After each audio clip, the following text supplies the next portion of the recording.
Biomolecule, हम chapter चालू करें बायोमोलिक्यूल। मैक्रोमोलिक्यूल होते हैं बायो मैक्रोमोलिक्यूल, प्रोटीन हो गया, न्यूक्लिक एसिड हो गई, होते हैं bio macromolecule etcetera.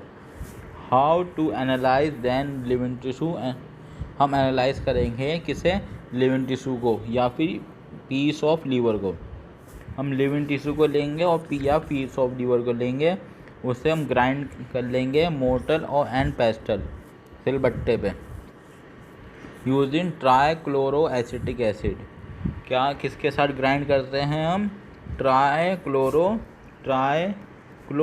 Acetic acids, trichloro acetic acid के साथ थिक स्लरी बन के आ जाएगी। फिल्ट्रेट करेंगे विद यूज़ ऑफ क्लोथ, वो छन के बाहर आ जाएगा, एक फिल्ट्रेट बनेगा और एक क्या बनेगा, रिटेनेट बनेगा। वो नहीं छनना पाया, वो इनसॉल्युबल था। वो फिल्ट्रेट होता है, उस एसिड पूल सॉल्युबल होता है, उसे फिल्ट्रेट कहते हैं। वो कंटेन करता है बायोमोलिक्यूल, वो एसिड इनसॉल्युबल पूल होता है। वो रिटेनेट तो रुक गया ऊपर, वो कंटेन करता है बायोमैक्रोमोलिक्यूल।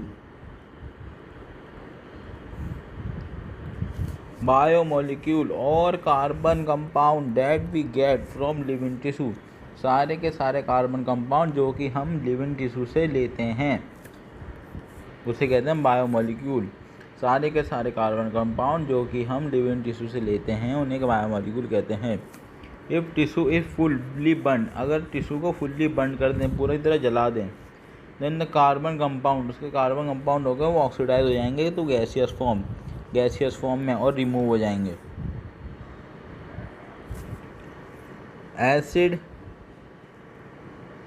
एसिड सॉल्युबल पूल पता चल गया। एसिड सॉल्युबल पूल क्या है, एसिड सॉल्युबल पूल में होता है आपके बायोमोलिक्यूल और एसिड इनसॉल्युबल पूल में होता है bio macromolecule. As in inorganic element और inorganic compound like sulphur, phosphorus और seen in soluble fraction, acid soluble pool में पाए जाते हैं। कौन, सल्फेट हो गया, इनऑर्गेनिक सब्सटेंस हो गए, वो एसिड सॉल्युबल पूल फ्रैक्शन में पाए जाते हैं। इनऑर्गेनिक कंपाउंड्स हो गए like phosphorus, sulphur. Element like elements हो गए अर्थ क्रस्ट, ह्यूमन बॉडी के अंदर कौन कौन से एलिमेंट हैं, हाइड्रोजन अर्थ क्रस्ट में तो 0.14% है और हमारी बॉडी में 0.5। कार्बन अर्थ क्रस्ट में 0.03% है और हमारी बॉडी में 18.5। ऐसी ऑक्सीजन 46.6% है अर्थ क्रस्ट में और हमारी बॉडी में 5.0।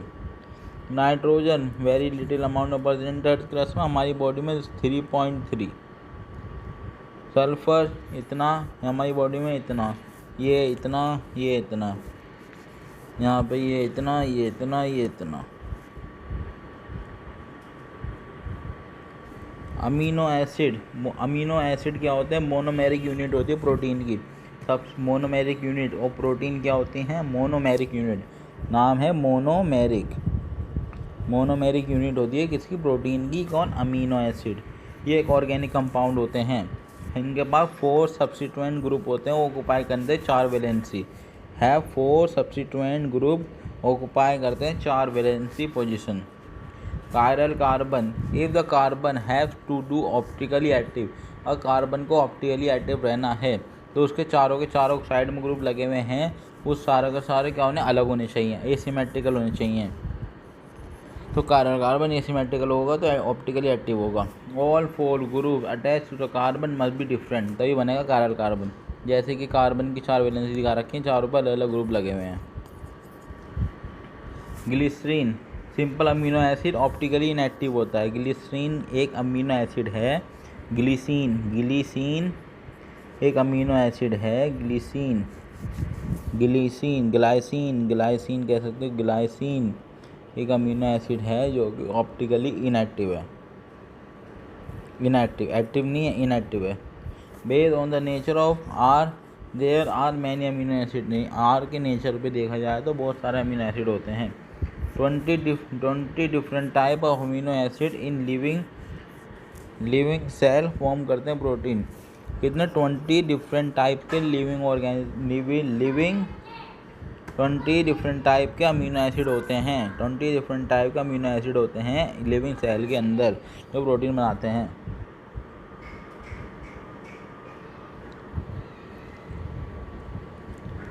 आर ग्रुप कुड भी, आर ग्रुप होता है मिथाइल हो सकता है, इथाइल हो सकता है, कार्बोक्सिल मिथाइल हो सकता है। अगर ये बन के आ गया आपका, अगर ये आर ग्रुप है, ये आर ग्रुप, इधर आर ग्रुप, ये आर ग्रुप। अगर आर ग्रुप क्या है, हाइड्रोजन लगा हुआ है तो ग्लाइसिन हो जाएगा। अगर आर ग्रुप एक मिथाइल है तो एलेनिन हो जाएगा। अगर आर ग्रुप एक हाइड्रोक्सी मिथाइल है तो यहाँ पे सेरीन हो जाएगा।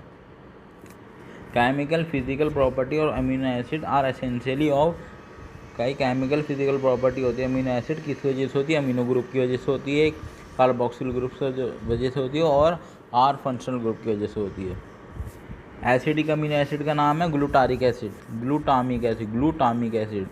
एसिडिक अमीनो एसिड कौन है, glutamic acid is acidic amino acid. Basic होती है आपकी लाइसिन क्या होती है, basic amino acid. Lysine is a basic amino acid. Basic amino acid का एग्जाम्पल कौन है, लाइसिन। न्यूट्रल अमीनो एसिड का एग्जाम्पल है valine. Lysine is a basic amino acid, neutral में होती है तुम्हारी वैलिन। एसेंशियल अमीनो एसिड वो होते हैं जो हमारी बॉडी नहीं बनाती, non synthesise in our body, required होते हैं डाइट में हमें उन्हें खाना पड़ता है। ये 10 होते हैं। नॉन एसेंशियल वो होते हैं हमारी बॉडी बनाती है, वो रिक्वायर्ड नहीं होते डाइट में, वो भी 10 होते हैं।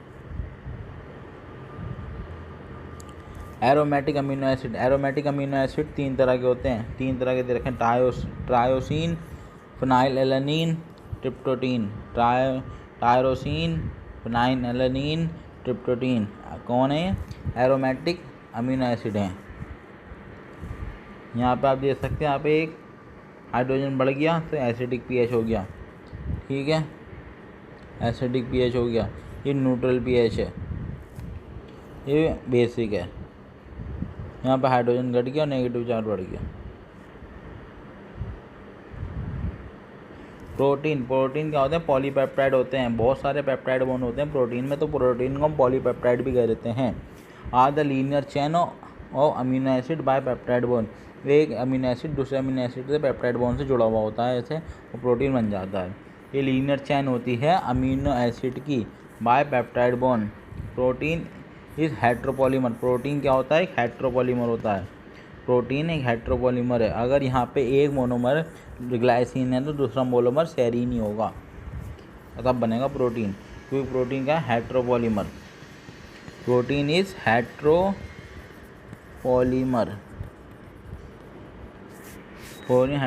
Not homopolymer. होमोपॉलीमर नहीं होते प्रोटीन कभी भी होमोपॉलीमर नहीं होते, not homopolymer.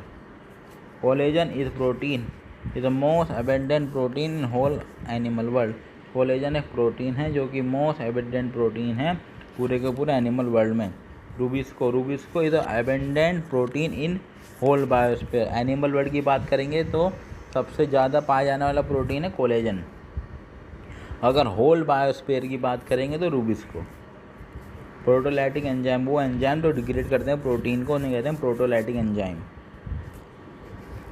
Peptide bond in protein amino acid are linked by peptide bond which form when a carboxylic COOH group of one amino acid react with the amino acid NH2 group of NAS amino acid with elimination of water। पानी निकाल देते हैं।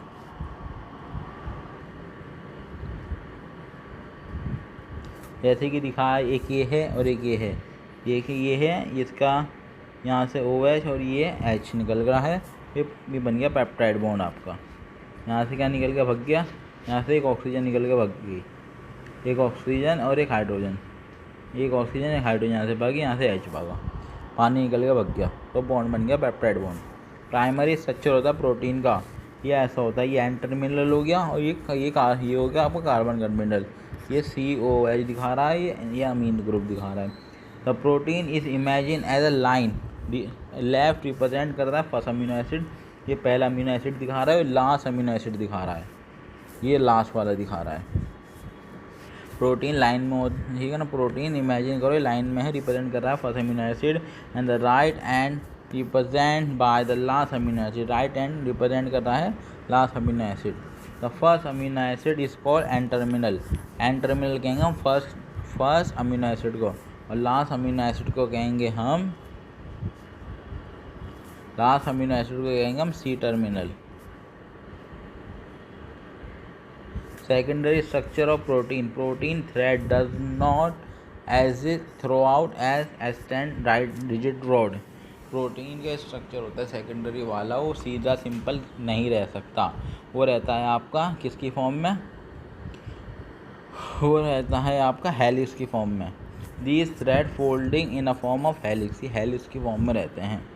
Some other protein of portion of protein thread are arranged in the form of helix. Only right-handed helix are observed. सिर्फ right-handed helix ही हैं वो observe होते हैं। मतलब ऐसे ही बनाता है राइट की साइड, लेफ्ट की साइड ऐसे नहीं बनाता, राइट की साइड ही बनाएगा।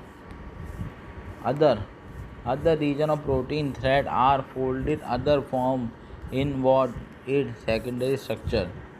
ये कह रहे हैं कि ये other region of protein thread are folded other form in what is secondary structure. ठीक है ना, सेकेंडरी स्ट्रक्चर में क्या होता है, हेलिकल फॉर्म होती है प्रोटीन की, लीनियर लाइन नहीं होती।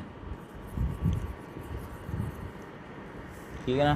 Thread does not exist through out extended rigid rod, thread folded in the form of helix. Some other portion of protein thread are arranged in the form of helix. Only right-handed helix are observed.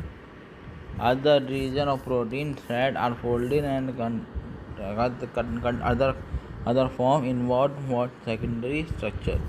Protein helical form में होता है, always exist करता है right handed form में, right handed form में पाया जाता है। भाई प्रोटीन हेलिकल फॉर्म में होता है क्योंकि सेकेंडरी में हेलिकल फॉर्म में ही रहता है, वो कौन से में होगा, राइट हैंडेड फॉर्म में होगा। सेकेंडरी प्रोटीन दो तरह के होते हैं, तो अल्फ़ा हेलिक्स और beta pleated seed. Secondary protein दो तरह के होते हैं, एक अल्फ़ा हेलिक्स होता है, अल्फ़ा हेलिक्स, और एक होता है बीटा प्लेटेड सीड। डायग्राम दे रखा है अल्फ़ा हेलिक्स और बीटा प्लेटेड सीड। टर्जरी स्ट्रक्चर होता है होलो वुलन बॉल की तरह होता है टर्जरी स्ट्रक्चर। होलो खोखली वुलन बॉल की तरह होता है, 3 डायमेंशनल होता है, necessary for many biological activity of protein. कौन सा स्ट्रक्चर होता है प्रोटीन का जो कि बायोलॉजी और प्रोटीन में बहुत मदद करता है, थर्ड डिग्री स्ट्रक्चर होता है टर्जरी, वो बहुत मदद करता है बायोलॉजिकल एक्टिविटीज़ में protein. Quaternary structure, some protein are assemble of more than one polypeptide subunit. The manner in which these individual folded polypeptide or a subunit are arranged with the respect to each other is architect of protein, otherwise called quaternary protein. Quaternary में क्या होगा, और dense हो, मतलब ये और ज़रा complex बना दिया थोड़ा। जैसे ये होते हैं आपका क्वाटरनरी प्रोटीन, ये पाया जाता है आपका हीमोग्लोबिन के अंदर। वहाँ पे 4 सब यूनिट होती हैं, वो identical to each other. 2 alpha unit होंगी हीमोग्लोबिन में और 2 बीटा यूनिट होंगी हीमोग्लोबिन में। हीमोग्लोबिन ऐसे होता है, ये 2 अल्फ़ा 2 बीटा यूनिट होगी।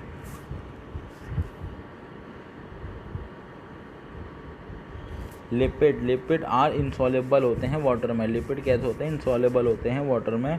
ये फाउंड होते हैं एसिड इंसॉल्युबल पूल के अंदर, ये एसिड इंसॉल्युबल पूल के अंदर होते हैं, और ये वाटर इंसॉल्युबल होते हैं। Could be simple fatty acid हो सकता है, could be glycerol, fatty acid plus glycerol हो सकता है। फैटी एसिड है the carboxylic group attach to R group, ये कार्बोक्सिलिक ग्रुप है, आर ग्रुप से जुड़ा हुआ है। R group could be methyl, ethyl और higher number of, R group है जो कि मिथाइल होता है, इथाइल होता है, हायर नंबर ऑफ कार्बन रख सकता है अपने पास। अनसैचुरेटेड फैटी एसिड के अंदर होते हैं, उनको कंटेन करते हैं double bond inside the chain. जो inside the chain double bond रखता है वो होता है आपका अनसैचुरेटेड फैटी एसिड। और saturated fatty acid without double bond inside the chain, इनमें कोई डबल बॉन्ड ही नहीं होता चेन के अंदर। ठीक है ना। अभी अनसैचुरेटेड है किंक बनाता है। किंक, ये किन मुड़ा रहा है, इसका नाम है किंक। किंक, ये किंक बनाता है। अनसैचुरेटेड फैटी एसिड किंक बनाता है।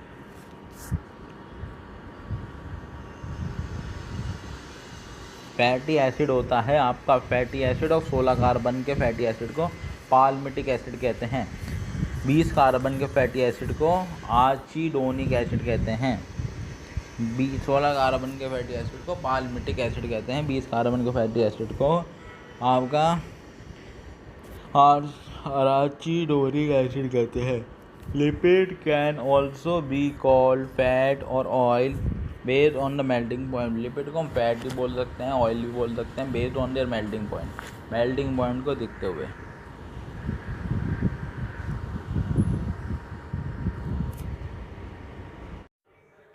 अनसैचुरेटेड फैटी एसिड होते हैं वो शो करते हैं बैंडिंग, जैसे कि बैंड कर रहा है, और hence do not fit together, thus there bonding इनकी लूज होती है। अनसैचुरेटेड फैटी एसिड की बॉन्डिंग क्या होती है, लूज होती है, क्योंकि वो फिट नहीं होते सही से together. Another simple lipid glycerol. दूसरा सिंपल लिपिड होता है आपका glycerol, which is try hydroxy propane. Glycerol का नाम क्या होता है, ट्राई हाइड्रोक्सी प्रोपेन नाम होता है ग्लिसरॉल का, ट्राई हाइड्रोक्सी प्रोपेन। मैनी ये होती हैं ग्लिसरॉल, 1 2 3 कार्बन है, 3 OH ग्रुप है, और बाकी जगह हाइड्रोजन है। बुक में ऐसी बनी हुई मिलेगी है। Many lipid have both. कुछ लिपिड के बाद दोनों पाए जाते हैं, ग्लिसरॉल भी फैटी एसिड भी। कुछ लिपिड के बाद सिर्फ ग्लिसरॉल पाया जाता है, और कुछ लिपिड के बाद सिर्फ फैटी एसिड पाया जाता है।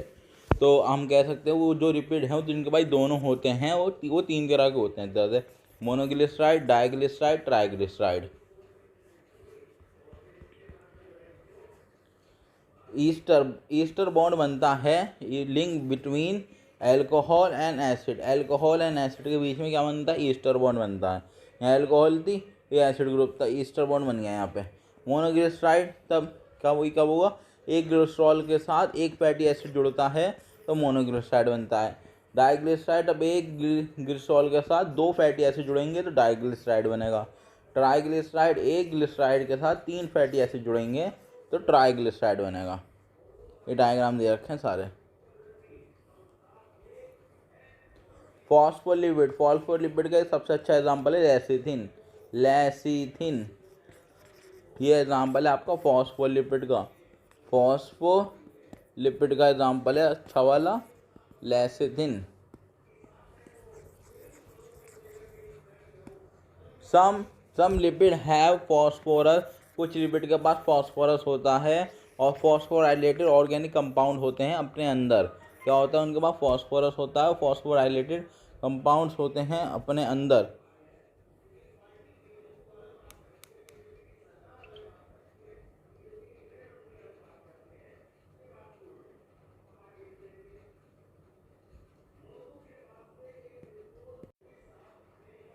सम lipid have phosphorus, some lipids होते हैं जिनके अंदर फॉस्फोरस होता है, और फॉस्फोराइलेटेड ऑर्गेनिक कंपाउंड्स होते हैं, उन्हें कहते हैं फॉस्फोलिपिड। लेसिथिन का एग्जांपल है फॉस्फोलिपिड का। लेसिथिन एक एग्जांपल है फॉस्फोलिपिड का। लेसिथिन एग्जांपल है। लेसिथिन का स्ट्रक्चर ही दे रखा है,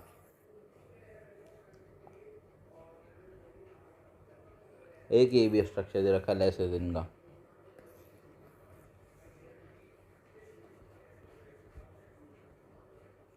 कोलेस्ट्रॉल का स्ट्रक्चर एनसीईआरटी में ऐसा दे रखा है, ये एंड में OH ग्रुप लग रहा है यहाँ पे। Carbohydrate are made up of carbon, hydrogen, oxygen with formula. इनका एक फॉर्मूला होता है C2O,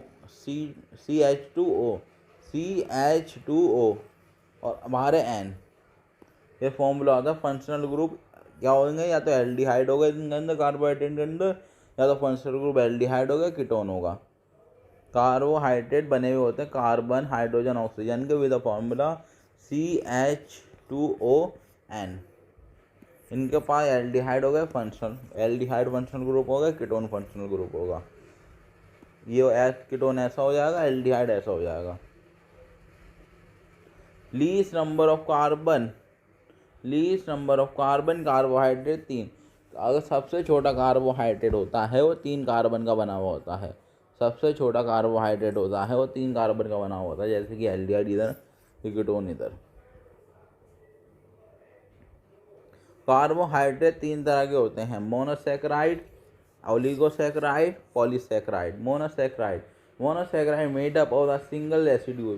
मोनोसैकेराइड्स होते हैं जो कि सिंगल रेसिड्यू से बने हुए हैं, एक ही रेसिड्यू से बने हुए हैं, उन्हें कहेंगे मोनोसैकेराइड। ओलिगोसैकेराइड में क्या होता है, ओलिगो का मतलब होता है फ्यू। ये 2 से 8 रेसिड्यू टुगेदर फॉर्म डाइसैकेराइड, तो 2 में आएंगे। ओलिगोसैकेराइड में क्या होता है, ये हो गया 2 आ गए, 3 आ गए, 4 आ गए, ये ऐसे ऐसे बन के ये चैन सी बना रहे हैं, 8 तक होंगे बस। ये 8 रेसिड्यू तक हैं तो ओलिगोसैकेराइड कह देंगे हम यहाँ पे। पॉलीसैकेराइड किसे कहते हैं, पॉलीमर बनता है मोनोसैकेराइड के 10 से ज़्यादा रेसिड्यू आ जाएँ तो। अगर 10 से ज़्यादा 11 रेसिड्यू आ गए तो आप उसे पॉलीसैकेराइड कह दोगे। ओलिगोसैकेराइड में 8 रेसिड्यू तक आएंगे। पेंटोज शुगर, 5 कार्बन की शुगर को कहते हैं पेंटोज शुगर। उसका नाम होता है राइबोज शुगर। राइबोज शुगर क्या है, पेंटोज शुगर। राइबोज शुगर को पेंटोज शुगर भी कहते हैं। ये राइबोज शुगर 5 कार्बन की शुगर है। ये स्ट्रक्चर है राइबोज शुगर का। ये पहला कार्बन है, ये दूसरा कार्बन है। पहले कार्बन में OH है, दूसरे कार्बन में OH है, तीसरे कार्बन में OH है, चौथे कार्बन में किधर है ये OH, चौथा कार्बन ये रहा, ये 5वां कार्बन है। DNA के अंदर डीऑक्सी राइबोज शुगर पाई जाती है। डीऑक्सी राइबोज होती है DNA के अंदर, डीऑक्सी राइबोज शुगर होती है। जैसे कि यहाँ पे पहला कार्बन है DNA का, ये डीऑक्सी राइबोज शुगर है वाली। दूसरा कार्बन है DNA का, यहाँ पे सिर्फ H है, इधर ऑक्सीजन नहीं है, इसलिए यहाँ पे डीऑक्सी लिखा हुआ है वर्ड। और राइबोज शुगर में यहाँ पे ऑक्सीजन है। ये फ़र्क है दोनों में। दोनों ही 5 कार्बन की बनी हुई होती है शुगर। डीऑक्सी राइबोज और राइबोज दोनों ही 5 कार्बन की। फ़र्क इतना है कि यहाँ पे OH पे, ये दूसरे कार्बन पे क्या नहीं है, O नहीं है, हाइड्रोक्सिल ग्रुप नहीं है, यहाँ पे है। In deoxyribose second carbon के पास H है इंस्टेड ऑफ OH, वो राइबोस में। ग्लाइकोसाइडिक बॉन्ड, इंडिविजुअल मोनोसैकेराइड्स होते हैं वो लिंक करते हैं by glycosidic bond. 2 monosaccharide unit है कार्बोहाइड्रेट की, वो जुड़गी किससे, एक बॉन्ड से जुड़ती हैं दोनों। उस बॉन्ड का नाम है ग्लाइकोसाइडिक बॉन्ड। 2 मोनोसैकेराइड कार्बोहाइड्रेट के जुड़ते हैं by glycosidic bond. This bond form by dehydration, पानी निकलता है और ये बॉन्ड बनते हैं। ये कह रहे हैं कि this bond form by dehydration. This bond form between 2 carbon atom, 2 carbon atom के बीच में बनता है। और एडजेसेंट मोनोसैकेराइड। ओलिगोसैकेराइड कुछ एग्जाम्पल दे रखे हैं, जैसे ग्लूकोज मिलके माल्टोज बनाते हैं। माल्टोज क्या होता है, ग्लूकोज प्लस ग्लूकोज। सुक्रोज क्या होता है, glucose plus fructose. Glucose plus fructose मिलके सुक्रोज बनाते हैं। लैक्टोज क्या होता है, ग्लूकोज प्लस ग्लैक्टोज मिलके लैक्टोज बनाते हैं। क्या दे रखा है, ओलिगोसैकेराइड के एग्जांपल है, माल्टोज बनता है ग्लूकोज मिलके माल्टोज बनाते हैं। सुक्रोज बनता है ग्लूकोज प्लस फ्रैक्टोज मिलके सुक्रोज बनाते हैं। लैक्टोज में ग्लूकोज प्लस ग्लैक्टोज मिलके लैक्टोज बनाते हैं। लैक्टोज को फ्रूट शुगर कहते हैं। फ्रैक्टोज को फ्रूट शुगर कहते हैं, लिखा है यार, फ्रैक्टोज फ्रूट शुगर कहते हैं। ये sugar is abundant found in fruit. ये शुगर होती है, फ्रैक्टोज शुगर होती है, ये फ्रूट्स में मिलती है आपकी इस वजह से तो फ्रूट शुगर कहते हैं। Sugar is abundant found in fruit except grape में नहीं मिलती फ्रैक्टोज शुगर। ग्रेप्स होते हैं यहाँ पे फ्रैक्टोज नहीं मिलती। यहाँ पे ग्रेप्स के अंदर ग्लूकोज होती है मेन शुगर। अंगूर में ग्लूकोज होती है मेन शुगर, फ्रैक्टोज नहीं होती। अंगूर होते हैं, ग्रेप्स होते हैं, उनमें ग्लूकोज होती है मेन शुगर, फ्रैक्टोज नहीं होती। फ्रैक्टोज को फ्रूट शुगर कहते हैं। ये फ्रूट्स में पाई जाती है पर अंगूर में नहीं पाई जाती, अंगूर में ग्लूकोज होती है main sugar. Polysaccharide acid insoluble have, acid insolubles होते थे, एसिड इंसॉल्युबल वो निकाला था हमने शुरुआत में, एसिड इंसॉल्युबल पूल। उसके बाद आपके पॉलीसैकेराइड थे। ये अनदर क्लास है मैक्रोमोलिक्यूल की, बड़े मॉलिक्यूलों की। लॉन्ग चेन बनती है शुगर की। पॉलीसैकेराइड मतलब पॉलीमर ऑफ सैकेराइड है। Are these thread containing different monosaccharide as a building block. ये थ्रेड हैं, कंटेन करते हैं different monosaccharide as a building block, मतलब सेम मोनोसैकेराइड से नहीं बनती, डिफरेंट मोनोसैकेराइड से बन जाती है। Example cellulose starch. सेलुलोज है ये पॉलीमेरिक पॉलीसैकेराइड है। ये कंसिस्ट करता है पर एक ही टाइप के मोनोसैकेराइड। सेलुलोज के अंदर बस एक ही टाइप के मोनोसैकेराइड हैं, वो है ग्लूकोज, बस ग्लूकोज की चैन है, इनमें और कोई ऐसा मोनोसैकेराइड नहीं है। तो हम इसे होमोपॉलीमर कहेंगे, एक ही तरीके के पॉलीमर हैं homopolymer. Glucose is homopolymer, one type of monosaccharide होता है इसके बाद। Starch is a variant of this. Starch cellulose का वेरिएंट है, एक हल्का सा बदलाव आया है, स्टार्च बना है। But present as a storehouse of energy in plant. पर कैसा दिखाता है स्टार अपने आप को? स्टार्च प्रेजेंट करता है अपने आप को store house of energy in plant, plant के अंदर एनर्जी स्टोर करके रखता है स्टार्च। ठीक है ना, प्लांट का फूड है वो स्टोर होता है in the form of, plant के अंदर फूड स्टोर होता है, वो स्टार्च की फॉर्म में स्टोर होता है। तो फूड से हमने एनर्जी को बोल दिया यहाँ पे। ये वेरिएंट है किसका? सेलुलोज का वेरिएंट है स्टार्च। ये प्रेजेंट है as a storehouse of energy in plant tissue. Animal के पास अनदर वेरिएंट होता है ग्लाइकोजन। ठीक है ना, एनिमल्स होते हैं उनके पास एक अनदर वेरिएंट होता है ग्लाइकोजन। पॉलीसैकेराइड में राइट साइड एंड होता है, वो पॉलीसैकेराइड है उसमें राइट साइड वो एंड है, उसे रिड्यूसिंग शुगर कहते हैं। राइट से are reducing sugar, left end में होता है उसे नॉन रिड्यूसिंग कहेंगे। Starch form helical secondary structure. अभी बहुत इंपॉर्टेंट चीज़ आ गई, स्टार्च है। स्टार्च क्या बनाता है आपका? हेलिकल सेकेंडरी स्ट्रक्चर बनाता है। वो अभी सेकेंडरी प्रोटीन के स्ट्रक्चर पढ़ के आए थे ना, सेम वही स्ट्रक्चर है, हेलिकल स्ट्रक्चर है ऐसा। स्टार ऐसा बनाता है और स्टार होल्ड कर लेता है आपका आयोडीन का मॉलिक्यूल को इन हेलिकल पोर्शन। स्टार्च आपका सेकेंडरी हेलिकल स्ट्रक्चर बनाता है, ये लिखा है star form secondary helical structure. ये होल्ड कर सकता है आई2 मॉलिक्यूल, आयोडीन के मॉलिक्यूल को होल्ड कर देता है इन हेलिकल पोर्शन में। स्टार्च इस blue colour, blue in colour. Starch होता है वो नीले कलर का होता है। तो वो आई2 को होल्ड कर, किसको होल्ड कर लेता है? आयोडीन को होल्ड करने के बाद स्टार्च कौन से कलर का हो जाता है? ब्लू कलर का हो जाता है स्टार्च। तो वो आई2 को होल्ड कर लेता है। आई2 कौन है? आयोडीन। सेलुलोज कंटेन नहीं करता है कॉम्प्लेक्स। सेलुलोज के पास हेलिकल स्ट्रक्चर नहीं होता, तो होल्ड ही नहीं कर पाता, रख ही नहीं पाता अपने पास आयोडीन को। तो सेलुलोज ना कोई कलर दिखाता यार, ब्लू कलर का। पेपर मेड होते हैं प्लांट पल्प से। पेपर मेल बनते हैं कहाँ से? प्लांट पल्प से एंड कॉटन फाइबर से। कॉटन फाइबर जो कि सेलुलोज है, सेलुलोज के।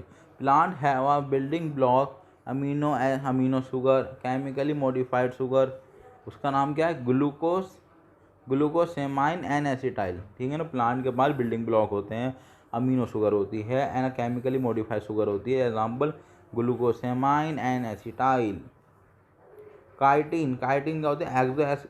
एक्सो एस्केलेटल होता है आर्थ्रोपोडा का। वो किससे बना? Have complex polysaccharide. काइटिन एक पॉलीसैकेराइड है, ध्यान रखें इस बात का। काइटिन आपने दिमाग पढ़ा है, पॉलीसैकेराइड है, कार्बोहाइड्रेट है। ठीक है ना, पॉलीमर और मोनोसैकेराइड है। कौन? काइटिन। ये पॉलीसैकेराइड है। ये कहाँ पाया जाता है? एक्सोस्केलेटन और आर्थ्रोपोडा के अंदर पाया जाता है। एक्सोस्केलेटन होता है आर्थ्रोपोडा का, उनके पास होता है काइटिन। कॉम्प्लेक्स पॉलीसैकेराइड होते हैं वो ज़्यादातर होमोपॉलीमर ही होते हैं, मोस्टली होमोपॉलीमर होते हैं। वो कॉम्प्लेक्स हैं, जैसे कि सेलुलोज हो गया आपका, सेलुलोज हो गया, स्टार्च हो गया, ये सब कॉम्प्लेक्स है ना। ये सब ज़्यादातर होमोपॉलीमर के बने होते हैं, कॉम्प्लेक्स वाले सारे। न्यूक्लिक एसिड, न्यूक्लिक एसिड क्या है? ये पॉलीमर है न्यूक्लियोटाइड का, न्यूक्लियोटाइड का पॉलीमर है न्यूक्लिक एसिड। न्यूक्लिक एसिड क्या है? Nucleic acid, what is nucleic acid? Nucleic acid एक पॉलीमर है किसका? न्यूक्लियोटाइड का। अब न्यूक्लियोटाइड क्या चीज़ है? न्यूक्लियोटाइड 3 चीज़ों से बनता है, पेंटोज शुगर, तो राइबोज हो गई या डिओक्सीराइबोज हो गई, nitrogenous base, phosphoric acid. Nucleotide 3 चीज़ों से बनता है, पेंटोज शुगर, नाइट्रोजनस बेस और phosphoric acid. Phosphoric acid, nitrogenous base और पेंटोज शुगर। नाइट्रोजनस बेस 2 तरह के होते हैं, प्यूरिन, पैरामिडीन। प्यूरिन में आते हैं आपके ग्वानिन, एडेनिन। साइटोसिन में आता है आपके, और पैरामिडीन में आता है साइटोसिन, थाइमिन, यूरेसिल। ठीक है, ये आपने पढ़ लिया। नाइट्रोजनस बेस होते हैं 2 तरह के होते हैं, प्यूरिन और पैरामिडीन। प्यूरिन में होते हैं ग्वानिन, एडेनाइल। पैरामिडीन में होते हैं साइटोसिन, थाइमिन, यूरेसिल। ये 3 होते हैं आपके। ये सब सी से रिप्रेजेंट करते हैं, इसे टी से रिप्रेजेंट करते हैं, इसे यू से, और इसे जी से, और इसे ए से। और डिफरेंट होता है, अब हम डिफरेंस बिटवीन पढ़ेंगे आरएनए और डीएनए के बीच में। सबसे पहला डिफरेंस मैं आपको बता चुका हूँ, डीएनए के पास सेकंड कार्बन पे एच होता है और आरएनए के पास OH होता है सेकंड कार्बन पे। डीएनए कंटेन करता है आपका एडिनोसिन, ग्वानिन। ये तो दोनों के पास ही है, आरएनए के पास भी है, डीएनए के पास भी है। डीएनए कंटेन करता है एडिनोसिन, ग्वानिन और थाइमिन और साइटोसिन। थाइमिन होता है, साइटोसिन होता है डीएनए के पास। डीएनए के पास यूरेसिल नहीं पाया जाता, डीएनए के पास यूरेसिल नहीं होता, यूरेसिल नहीं होता, नहीं होता, डीएनए के पास यूरेसिल नहीं होता। In RNA instead of thymine uracil found. RNA में यूरेसिल मिलता है पर आरएनए में थाइमिन नहीं होता। डीएनए में आपको एडिनोसिन, ग्वानिन मिलते हैं, थाइमिन और साइटोसिन मिलते हैं डीएनए में। और आरएनए में वहीं आपको थाइमिन की जगह यूरेसिल मिलता है। मतलब आरएनए में क्या क्या होता है? आरएनए में होता है AGT, टी तो होता ही नहीं आरएनए में, यूसी ये होता है। न्यूक्लियोसाइड, न्यूक्लियोसाइड की बात करें हम, न्यूक्लियोटाइड तो पढ़ लिया हमने। न्यूक्लियोटाइड में क्या क्या होता है? वो pentose sugar, nitrogenous base and आपका फॉस्फोरिक एसिड। अब न्यूक्लियोसाइड में क्या होता है? अगर हम बस शुगर, वो पेंटोज शुगर दी और नाइट्रोजनस बेस को मिला के बोलेंगे तो वो न्यूक्लियोसाइड कहलाएगा। हमने फॉस्फोरिक एसिड यहाँ पे नहीं जोड़ा, तो हमें तो न्यूक्लियोटाइड नहीं, हम इसे न्यूक्लियोसाइड कहेंगे। एग्जाम्पल दे रखे हैं न्यूक्लियोसाइड के, adenine, uracil. Nucleotide differ from nucleotide as a former contain phosphate a part of इसका शुगर का बेस का।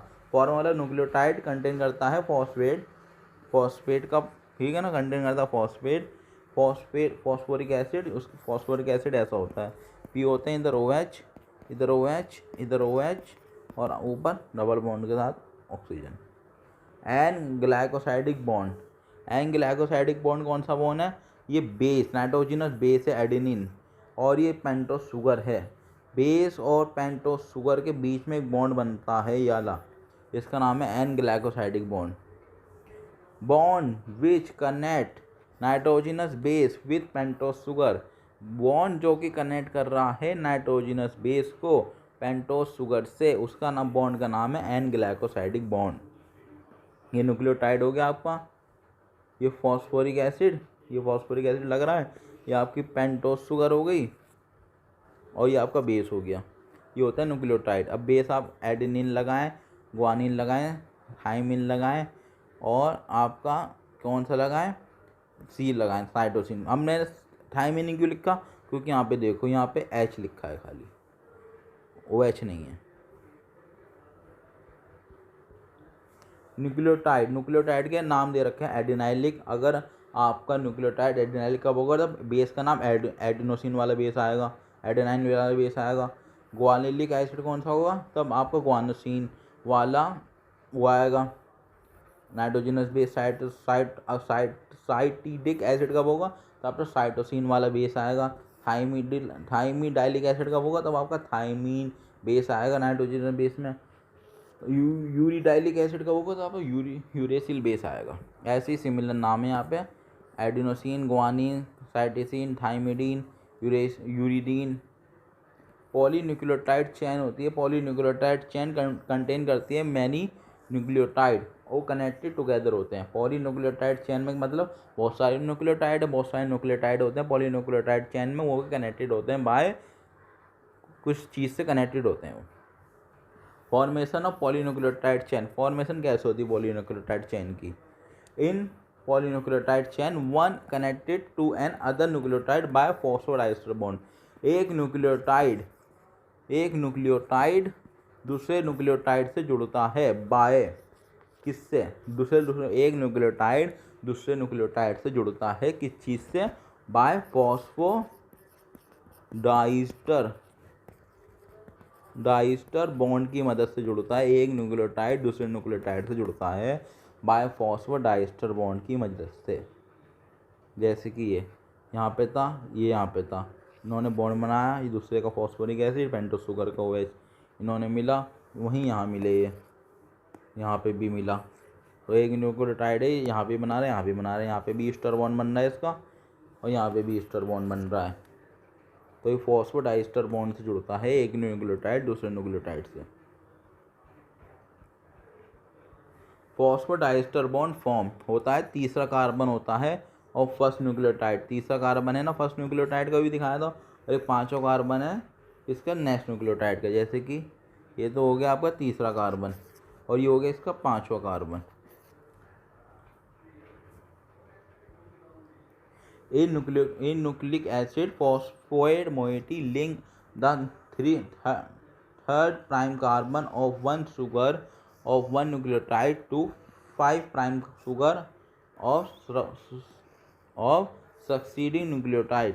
The bond between a phosphate and the hydroxyl group of sugar is ester bond. कौन सा bond है, वो ester bond है। As there is one such ester bond on either side is called phosphodiester bond, इस वजह से phosphodiester bond कहा गया, तो इधर साइड पर प्रेजेंट है। अब आते हैं मिक्सचर आए थे आपके, कब आए थे मिक्सचर आपके, आए थे 1869 में मिक्सचर ने कहा कि DNA is acidic substance, DNA एक एसिडिक सब्सटेंस है, एसिडिक ध्यान रखना, एसिडिक है DNA जो कि प्रेजेंट है न्यूक्लियस में। और वो फर्स्ट आइडेंटिफाई करा था मिक्सचर ने पहले उसे आइडेंटिफाई करा था और उसे न्यूक्लियन कहा था। मिक्सचर ने न्यूक्लियस नहीं कहा था, न्यूक्लियन कहा था, न्यूक्लियन। ये कह रहे हैं DNA एक एसिडिक सब्सटेंस, मिक्सचर ने बताया था कब, 1869 में। DNA is acidic substance present in nucleus, present है न्यूक्लियस में। Was first identify mixture in 1869 इस कॉल्ड न्यूक्लियन, उन्होंने न्यूक्लियन कहा था इसे। विल्किंस एंड फ्रैंकलिन ने एक्सरे डिफ्रैक्शन डाटा दिया था, विल्किंस एंड फ्रैंकलिन ने क्या दिया था, एक्सरे डिफ्रैक्शन डाटा दिया था। विल्किंस ने दिया था एक्सरे डिफ्रैक्शन डाटा और फ्रैंकलिन ने दिया था, इन दो आदमियों ने दिया था, विल्किंस एंड फ्रैंकलिन, इन दोनों आदमियों ने क्या दिया था, एक्सरे डिफ्रैक्शन डाटा दिया था।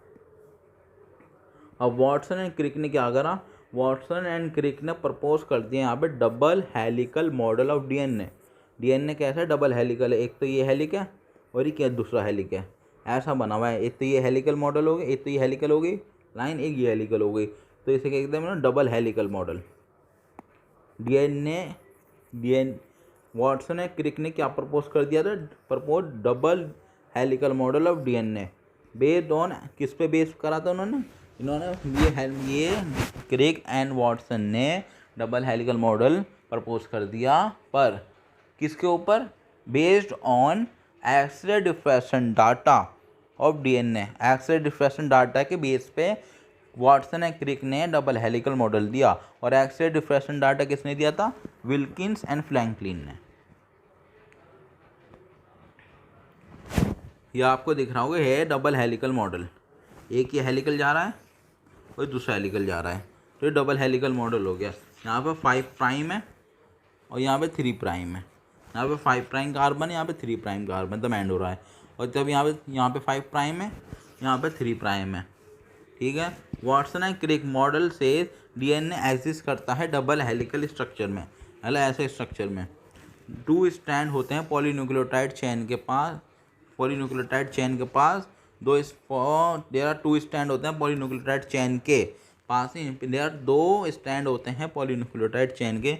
ये भी एक पॉलीन्यूक्लियोटाइड चेन हो गई, ये भी एक पॉलीन्यूक्लियोटाइड चेन हो गई। 2 स्ट्रैंड होते हैं, वो एंटी पैरेलल पोलैरिटी से भागते हैं एक दूसरे के अपोजिट डायरेक्शन में। जैसे कि यहाँ ये भाग रहा है आपका 5 से 3 और ये भाग रहा है 3 से 5। ये उल्टा हो गया ना, एंटी पैरेलल पोलैरिटी हो गई। रन करते हैं अपोजिट डायरेक्शन में।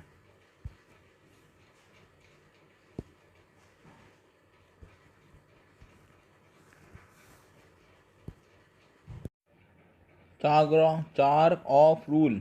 चार्क ऑफ रूल क्या था? रेशो होता है एडेनिन और थाइमिन का, रेशो होता है एडेनिन और थाइमिन का, ये होता है 1। और रेशो होता है गुआनिन और साइटोसिन का, ये होता है 1।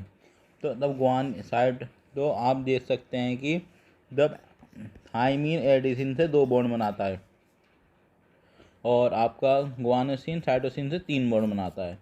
गुआनोसिन साइटोसिन से 3 बॉन्ड बनाता है और थाइमीन एडिसिन से 2 बॉन्ड बनाता है। चार्ग ऑफ रूल क्या कहता है?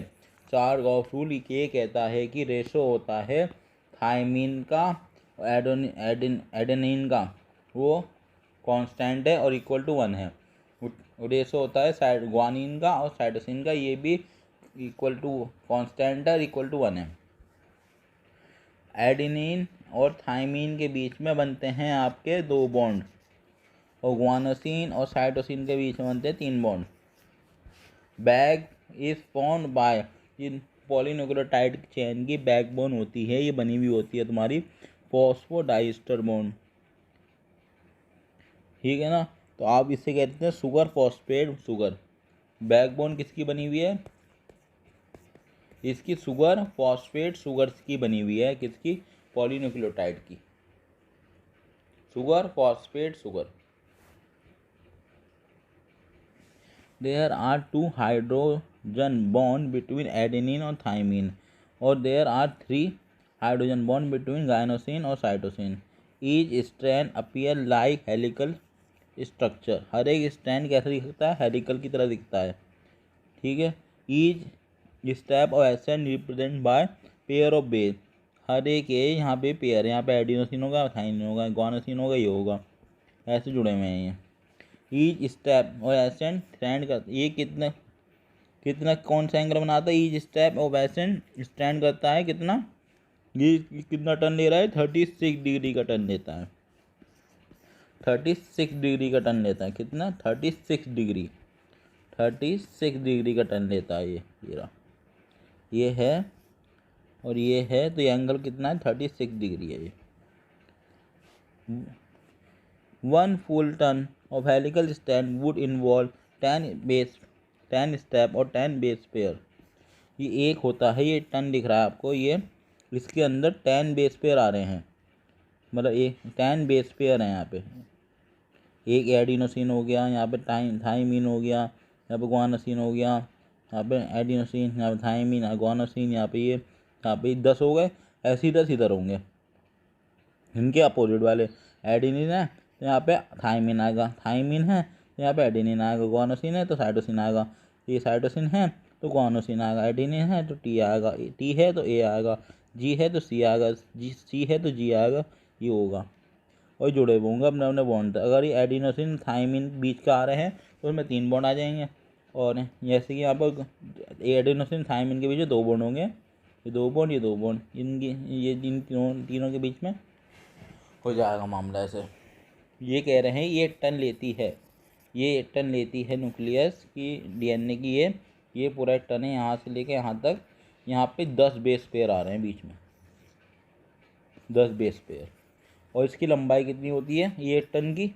ये इसकी होती है आपकी 0.3 नैनोमीटर, 0.3 नैनोमीटर। सॉरी 0.3 नैनोमीटर नहीं होती, इसकी लंबाई होती है 3.4 nanometre.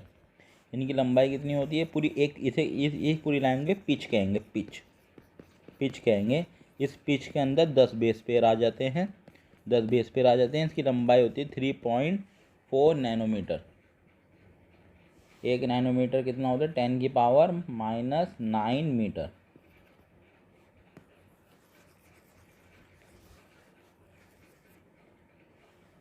Right DNA is right handed coiled, pitch of helix होती है कितनी, इतनी 3.4 नैनोमीटर। राइज पर रेसिड्यू, अब दो बेस पेयर के बीच में डिफरेंस कितना है, ये एक टन के अंदर 10 बेस पेयर हैं, 10 बेस पर एक बेस पेयर से दूसरे बेस पेयर में डिफरेंस कितना है, कितनी दूरी है, ये दूरी है आपकी 0.34 नैनोमीटर, 0.34 नैनोमीटर। 1 टन रफली कंटेन करता है, 1 टन होता है और रफली कंटेन कर लेता है आपका 10 बेस पेयर को। आप इससे भी निकालोगे तब भी पता लग जाएगा आपको। ये दे रखा है 1 टन है, ये 10 बेस पे 10 बेस इधर है, 10 बेस इधर है, पेयर बन गए, ठीक है ना। इसकी लाइन पूरी की इतनी है और इन दोनों के बीच की लाइन देखोगे आप तो इतनी है। ग्लाइकोजन का स्ट्रक्चर दे रखा है ये पूरा, प्राइमरी प्रोटीन का स्ट्रक्चर ये दे रखा है, लाइन वाला होगा। सेकेंडरी का स्ट्रक्चर ये दे रखा है, अल्फा हेलिक्स और बीटा प्लेटेड सीड, दो तरह का दे रखा है यहाँ पे। इस सेकेंडरी का, टर्जरी का दे रखा है प्रोटीन का, ये रहा। ये किस में मदद आता था, बायोलॉजिकल एक्टिविटी में काम आता है। टर्जी वाला 30 नंबर वाला टर्जी क्वाटेनरी वाला, ये रहा। ये कौन बना हुआ है, हीमोग्लोबिन ऐसा बना हुआ है इसका, हीमोग्लोबिन क्वाटेनरी का बना हुआ है, मतलब क्वाटेनरी जैसा बना हुआ है। सेकेंडरी प्रोटीन ऐसा है, टर्जरी प्रोटीन ऐसा है। टर्जरी प्रोटीन है किस में काम आता है, टर्जरी प्रोटीन आपका बायोलॉजिकल एक्टिविटी में। सेकेंडरी मेटाबोलाइट, ये बायोमोलिक्यूल्स होते हैं, ये फाउंड होते हैं आपके प्लांट्स में मिलते हैं, एल्गी में मिलते हैं, माइक्रोबियल बॉडीज, माइक्रोबियल सेल में मिलते हैं। कहाँ मिलते हैं ये, सेकेंडरी मेटाबोलाइट नाम है इनका, क्या नाम है, सेकेंडरी मेटाबोलाइट्स। कहाँ मिलते हैं, प्लांट्स में मिलते हैं, फंगस में मिलते हैं और माइक्रोबियल सेल में मिलते हैं। 3 जगह मिलते हैं, प्लांट्स में, फंगल में और माइक्रोबियल सेल में। दोबारा बताएं, कहाँ मिलते हैं, सेकेंडरी मेटाबोलाइट प्लांट्स में, फंगल में और माइक्रोबियल सेल में। इनका रोल अभी तक आज तक पता नहीं चला, इनका रोल क्या है प्लांट के अंदर बहुत सारों का। पर ये इकोलॉजिकल फंक्शन देते हैं, ये हमें इकोलॉजिकल फंक्शन देते हैं। As many of them use for human welfare के लिए हम यूज़ करते हैं। जैसे पिगमेंट में आते हैं आपके कैरोटिनॉइड, एंथोसायानिन, कैरोटिनॉइड हो गया और एंथोसायानिन हो गया। एल्कलॉइड्स में आता है आपके मॉर्फिन, कोडीन एट्सेट्रा। टर्पिनॉइड्स में आते हैं आपको मोनोटर्पिन, डायटर्पिन्स। एसेंशियल ऑयल में आते हैं लेमन ग्रास ऑयल्स। टॉक्सिन में आते हैं एब्रिन, रिसिन। लैक्टिन में आते हैं कॉनकेनावोलिन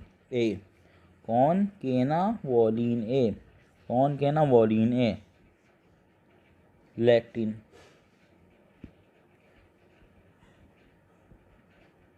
ड्रग्स में आते हैं विनब्लास्टिन ड्रग्स में, और आपके कुरकुमीन्स ड्रग्स में। पॉलीमेरिक सब्सटेंस रबड़ हो गया, गम्स हो गई, सेलुलोज हो गई। बायो मैक्रोमोलिक्यूल क्या होते हैं, ये इंसॉल्युबल पूल से मिलते थे आपको, इंसॉल्युबल पूल था, ये सॉल्युबल पूल था, इंसॉल्युबल में मिलते थे। इनका मॉलिकुलर वेट रेंज करता है 18 से 800 Dalton. Has only 4 type of organic compound, इनके पास 4 टाइप ऑर्गेनिक कंपाउंड होते हैं, protein, nucleic acid, polysaccharide, lipid. These class of compound with the exception of lipid, exception है इनके पास, लिपिड है इनके पास, ठीक है ना। ये कंपाउंड, ये दीज क्लास ऑफ कंपाउंड है, एक्सेप्शन है लिपिड का। Molecular weight range of 10,000 Dalton and above, इसकी मॉलिकुलर वेट है, और मॉलिकुलर वेट को रेंज करता है लिपिड का, कहाँ होता है, कितना होता है, 10,000 डाल्टन और उससे above. One of those which have molecular weight less than 1,000 dalton are usually refer to micromolecule. क्या कहते हैं उसे, माइक्रोमोलिक्यूल कहते हैं। और simple molecule. Lipid are indeed small molecular weight. Lipid के बाद एक स्मॉल मॉलिकुलर वेट होता है, स्मॉल मॉलिकुलर वेट कंपाउंड है। वो present not only such as but also range into the structure like cell membrane में पाया जाता है, अदर मेम्ब्रेन में पाया जाता है lipid. These acid soluble food represent करते हैं रफली द साइटोप्लाज्मिक कंपोजिशन। ये क्या है? एसिड सॉल्युबल पूल है आपका। ये क्या दिखा रहा है? रफली दिखा रहा है तो साइटोप्लाज्मिक रेटिकुलम को। Macromolecule from cytoplasm and organelle become acid soluble fraction. Micromolecule है साइटोप्लाज्म के और ऑर्गेनिल के, वो बिकम हो जाते, किस में चले जाते हैं? एसिड इनसॉल्युबल फूल में चले जाते हैं। Together they represent entire chemical composition of living tissue. Compound और परसेंटेज सेलुलर मास। ये हमारे सेल के किसी भी सेल में ये कंपाउंड कितने परसेंटेज में प्रेजेंट है? वाटर है 70 से 90, प्रोटीन है 10 से 15, न्यूक्लिक एसिड है 5 से 7, कार्बोहाइड्रेट है 3%, लिपिड है 2% और आयंस हैं आपके 1%। तो इसका नाम है वाह प्रॉन काली। ये छोटी सी ट्रिक है इसे याद करने की। Dynamic state of body constituent. Concept of metabolism. There are constantly being changed into some other biomolecule also made from other biomolecule। ये कह रहे हैं दे कॉन्स्टेंटली चेंज होते रहते हैं, some other biomolecule and also made करते हैं अदर बायोमोलिक्यूल। कुछ बायोमोलिक्यूल चेंज होकर कुछ और बन रहे होते हैं, कुछ और बन रहे होते हैं। ये कॉन्स्टेंटली चलता ही रहता है बॉडी के अंदर। कोई टूट के कुछ और बन रहा है, कोई जुड़ के कुछ और बन रहा है। This breaking and making is through the chemical process. Chemical reaction से होती है सारी ब्रेकिंग हो रही है, और सारी क्या हो रही है? ब्रेकिंग हो रही है, और ये सारी मेकिंग हो रही है। सब किससे हो रही है? केमिकल प्रोसेस से हो रही है, कॉन्स्टेंटली अकर हो रही है इन लिविंग ऑर्गेनिज्म में। Together all these chemical reaction called metabolism. हम ये ब्रेकिंग को, कैटाबॉलिज्म को, कैटाबॉलिज्म को और एनाबॉलिज्म को मिला के मेटाबॉलिज्म कहते हैं। ये ब्रेक टूटना और बनने को मिला के मेटाबॉलिज्म कह दिया। ईच मेटाबॉलिक रिएक्शन रिजल्ट करती है इन ट्रांसफॉर्मेशन ऑफ बायोमोलिक्यूल। हर एक मेटाबॉलिक रिएक्शन से क्या होता है? ईच मेटाबॉलिक रिएक्शन से रिजल्ट निकलता है, ट्रांसफॉर्मेशन हो जाती है बायोमोलिक्यूल की। मेटाबॉलिक पाथवे क्या होता है? Metabolites are converted into each other in series of link reaction called metabolic pathway. एक मेटाबॉलिक पाथवे मतलब एक पूरी सीरीज चलती है। पहले ए को हमें डी में बदलना है, तो पहले हम ए को बी में बदलेंगे, फिर ए को बी को सी में बदलेंगे, फिर सी को डी में बदलेंगे। तो ये पूरी सीरीज ऑफ रिएक्शन चलेगी ऐसे। इस पूरी सीरीज ऑफ रिएक्शन का नाम है metabolic pathway. They are either, ये लीनियर भी हो सकती है, सर्कुलर भी हो सकती है। मेटाबॉलिक पाथवे होता है, ये लीनियर भी हो सकता है, लीनियर भी हो सकती है और सर्कुलर भी हो सकती है। ये लीनियर भी हो सकती है और सर्कुलर भी हो सकती है मेटाबॉलिक पाथवे, ठीक है ना। ये पाथवे क्रिस क्रॉस भी हो सकती है।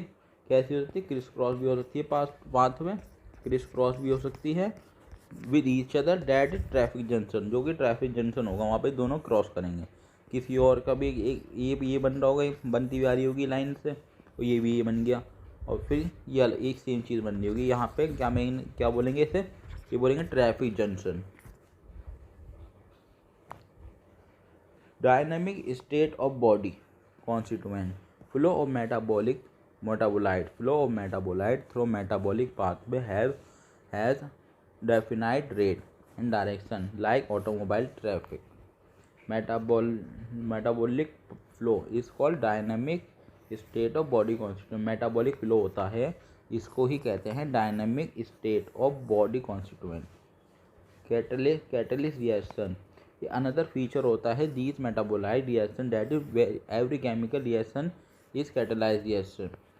ये कह रहे हैं केमिकल फीचर है किसका? मेटाबोलाइट रिएक्शन का। क्या? कि हर केमिकल रिएक्शन है वो कैटेलाइज रिएक्शन है। There is no uncatalyse metabolic conversion in living state. कोई भी ऐसा कन्वर्जन नहीं है कोई भी ऐसा मेटाबॉलिक कन्वर्जन नहीं है जिसके अंदर कैटेलिस्ट ना डल रहा हो, सारी ही कैटेलाइज्ड है। कोई नो अनकैटलाइज्ड है, मतलब कोई भी अनकैटलाइज मतलब कोई भी ऐसी रिएक्शन नहीं है जिसमें कैटलिस्ट ना डल रहा हो। तो अब रिएक्शनों में कैटलिस्ट डलता है मेटाबोलाइट की। Catalyst which has 10 rate of given metabolic conversion and also protein. ये कह रहे हैं कैटलिस्ट होता है जो कि 10 रेट 10 से मल्टीप्लाई मार देता है रिएक्शन को, गिवन मेटाबॉलिक कन्वर्जन कर देता है, are also protein. Protein with catalyst power, protein होते हैं अगर उनमें कैटलिस्ट पावर आ जाती है, कैटालाइटिक पावर आ जाती है, तो उन्हें एंजाइम कह देते हैं। सारे के सारे एंजाइम किसके बने हुए होते हैं? प्रोटीन के बने हुए होते हैं। सारे के सारे एंजाइम किसके बने हुए होते हैं? प्रोटीन के बने हुए होते हैं। अगर प्रोटीन के साथ कैटालाइटिक पावर आ जाती है तो उसे एंजाइम कह देते हैं।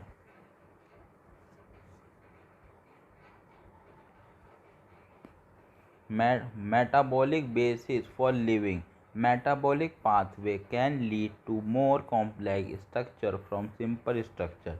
मेटाबॉलिक पाथवे होते हैं वो मोर कॉम्प्लेक्स स्ट्रक्चर बना सकते हैं सिंपल स्ट्रक्चर से। बायोसिंथेटिक पाथवे और anabolic pathway, former cases are called biosynthetic pathway और anabolic pathway. Anabolic pathway expected to consume energy, में एनाबॉलिक पाथवे होता है वो एनर्जी तो लेता है। Catabolic pathway constituent degradation are called catabolic pathway. Catabolic pathway release करता है एनर्जी, डिग्रेडेशन करता है कॉन्स्टिट्यूएंट, मतलब कि कैटाबॉलिक पाथवे कैटाबॉलिज्म का मतलब होता है टूटना, एनाबॉलिज्म का मतलब है जुड़ना। तब जुड़ेगा तो एनर्जी चाहिए होगी और तब टूटेगा तो एनर्जी निकलेगी। Glycocalyx metabolic pathway from glucose to lactic acid which occur in 10 metabolic steps called glycocalyx। Glycocalyx एक मेटाबॉलिक पाथवे, आप रिएक्शन पढ़ते हैं इसकी प्लांट फिजियोलॉजी में। मेटाबॉलिक पाथवे है जो कि ग्लूकोज से लैक्टिक एसिड बना रहा है 10 स्टेप में, 10 मेटाबॉलिक स्टेप में। इस रिएक्शन का नाम है ग्लाइकोलाइसिस। ग्लाइकोकैलिक्स ग्लाइकोलाइसिस, ये लिखा भी ग्लाइकोलाइसिस है, ग्लाइकोकैलिक्स नहीं है कुछ भी है, ये ग्लाइकोलाइसिस ही लिखा है, यही वर्ड है ग्लाइकोलाइसिस।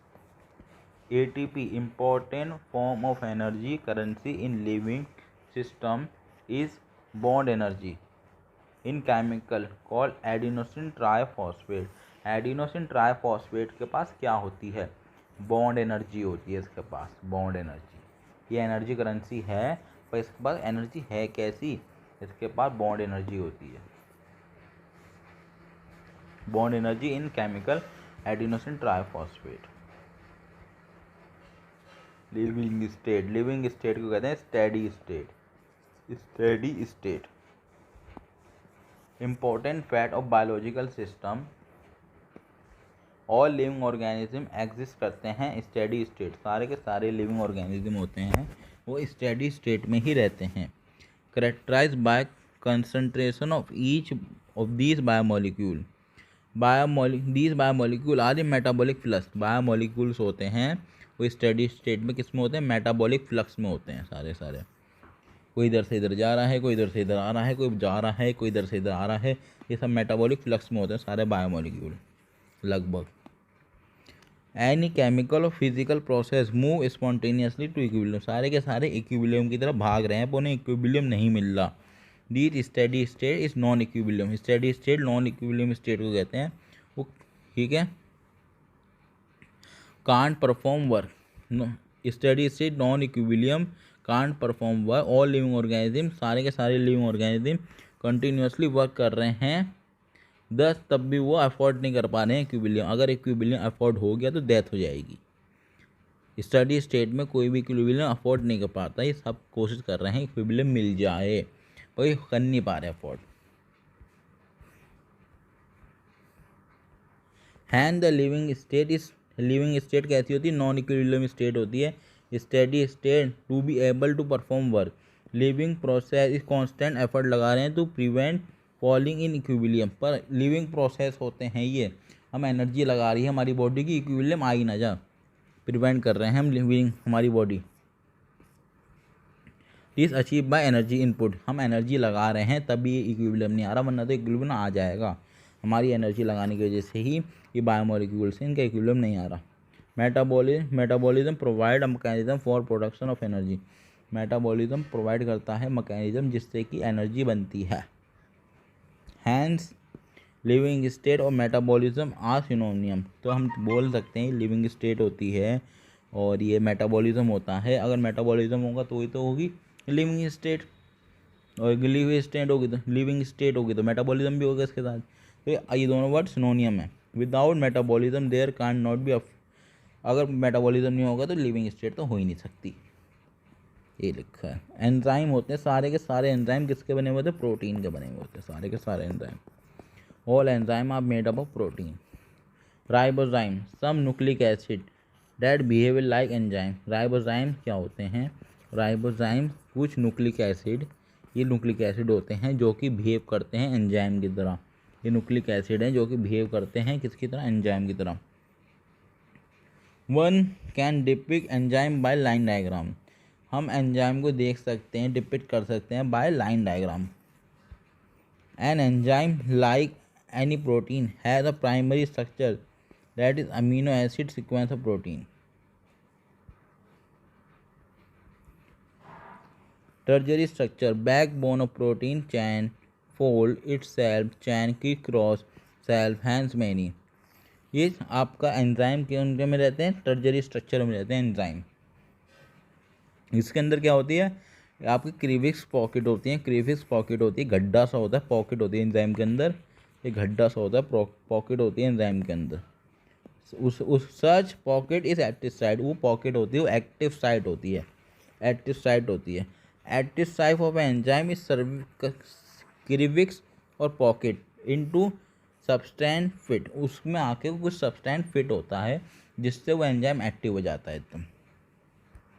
एंजाइम कैटेलाइज करता है differ from inorganic catalyst, enzyme catalyst होता है, एंजाइम कैटेलिस्ट ही है पर वो डिफरेंट कैटेलिस्ट है इनऑर्गेनिक वाले कैटेलिस्ट से। Inorganic catalyst work efficient at high temperature and pressure, वो इनऑर्गेनिक कैटेलिस्ट होते हैं, वो अच्छे से एफिशिएंटली काम करते हैं हाई टेम्परेचर पे और हाई प्रेशर पे। जबकि एंजाइम होता है वो डैमेज हो जाता है हाई टेम्परेचर पे, आप कह सकते हो 40 डिग्री सेल्सियस से ऊपर जाने के बाद एंजाइम डैमेज होने लग जाते हैं। Enzyme isolate from organism who normally live under extremely high temperature, ये होता है एंजाइम होते हैं वो हमने निकाले हैं कुछ ऑर्गेनिज्म से जो कि अच्छे से क्या होते हैं, नॉर्मली जिंदा रह लेते हैं, मतलब फ्रीली लाइव रह लेते हैं under the extremely high condition, जैसे कि हॉट वाटर सल्फर स्प्रिंग में रह लेंगे। Are stable and retain the catalytic power at even 90 से 80 डिग्री सेल्सियस पे भी रख लेते हैं। थर्मल स्टेबिलिटी 10 इंपॉर्टेंट क्वालिटी होती है सच एंजाइम आइसोलेट कर रहे हैं, हमने कौन से ऑर्गेनिज्म से हमने ऐसे एंजाइम आइसोलेट कर रहे हैं, हमने कुछ ऑर्गेनिज्म से ऐसे एंजाइम आइसोलेट कर रहे हैं जो कि हाई टेम्परेचर पे भी स्टेबल रह लेते हैं। उन ऑर्गेनिज्म का नाम है थर्मोफिलिक ऑर्गेनिज्म। क्या नाम है उन ऑर्गेनिज्म का, थर्मोफिलिक ऑर्गेनिज्म, थर्मोफिलिक, ये लिखा है word thermophilic organism. Chemical compound undergo 2 type of change, chemical compound होता है वो अंडरगो जाता है 2 टाइप ऑफ चेंज में, ये क्या होता है फिजिकल चेंज, ये होता है केमिकल चेंज। फिजिकल चेंज किसे कहते हैं, physical change refer to change in shape, किसी की शेप में चेंज आ गया। विदाउट ब्रेकिंग बॉन्ड, कोई केमिकल बॉन्ड नहीं टूटा, ध्यान रखना फिजिकल चेंज में कोई भी केमिकल बॉन्ड नहीं टूटता, फिजिकल चेंज में कोई भी केमिकल बॉन्ड नहीं टूटता। ये कह रहे हैं कुछ शेप में चेंज आ गया तो फिजिकल चेंज कह दो। केमिकल चेंज क्या होता है, when bond are broken, chemical change में क्या होता है पुराने बॉन्ड टूट जाते हैं नए बॉन्ड बन जाते हैं, ठीक है, तो केमिकल चेंज कहेंगे अगर बॉन्ड टूट के नए बॉन्ड बन गए तो। Form during transformation, the rate of physical and chemical process refer to amount of the product form per unit time can be express, हम रेट को ऐसे दिखाते हैं, रेट इज इक्वल्स टू ये हो गया प्रोडक्ट, ये हो गया टाइम, कितना प्रोडक्ट बन रहा है कितने टाइम में। Rate can also call velocity if direction is specify. Rate को आप वेलोसिटी भी कह सकते हो अगर उसकी डायरेक्शन दे रखी है तो। Rate of the physical and chemical process influence by temperature. Rate होता है केमिकल, फिजिकल केमिकल का रेट होता है किसका, फिजिकल प्रोसेस का या फिर केमिकल प्रोसेस का, या टेम्परेचर से इन्फ्लुएंस करता है, प्रभावित होता है टेम्परेचर से। जनरल रूल ये बताता है, general rule of thumb, rate double हो जाएगा या फिर डिक्रीज हो जाएगा बाय इंक्रीजिंग बाय हाफ। या तो रेट तुम्हारा डबल हो जाएगा, डबल, अभी तुम्हारा रेट 100 चल रहा था तो 200 हो जाएगा। अगर 100 ठीक है ना, और तुमने 10 डिग्री टेम्परेचर बढ़ा दिया, मान लो ये पक्का नहीं है, तुम बढ़ाने से बढ़ेगा ही। मान लो अब अभी तुम्हारा 10 चल रहा था, ठीक है ना, ये कह रहे हैं अगर आप 10 डिग्री टेम्परेचर बढ़ाओगे घटाओगे तो रेट या डबल हो जाएगा या को आधा हो जाएगा। या तो रेट डबल हो जाएगा 10 डिग्री टेम्परेचर बढ़ाने से, या आधा हो जाएगा। अगर टेम्परेचर आप 10 डिग्री सेल्सियस बढ़ाते हो या घटाते हो तो आपका रेट होगा डबल हो जाएगा या आधा हो जाएगा। Catalytic reaction proceed at high rate vastly higher than uncatalysed reaction. Catalysed reaction का रेट होता है बहुत ज़्यादा होता है अनकैटालाइज्ड रिएक्शन के कंपैरिजन में। When enzyme catalysed reaction one observe the rate would be vastly higher than same but uncatalysed reaction.